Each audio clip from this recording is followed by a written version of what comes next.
ஜாயஸ்துவே அபி புத்தேர் ஆதிகாரி கத்வாத்வம் கர்மண்ய பதிக்ருத. கர்மத்தை விட ஞானம் உயர்ந்தது என்றாலும் நீ கர்மம் செய்ய கடமைப்பட்டவன் என்பதால் உன்னை கர்மம் செய்ய கூறுகிறேன். இதுவே லோகே என்ற ஸ்லோகத்தின் பொருளாகும்.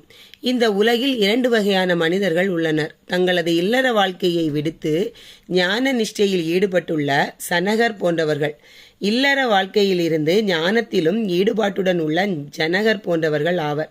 இருவரும் ஞானத்தையே தேடி அலைகின்றனர். சனகர் போன்ற ஞான நிஷ்டையில் உள்ளவர்கள் சாங்கியர்கள் ஆவர். ஜனகர் போன்ற கர்மத்தில் ஈடுபட்டவர்கள் யோகினாம் என்று அழைக்கப்பட்டனர்.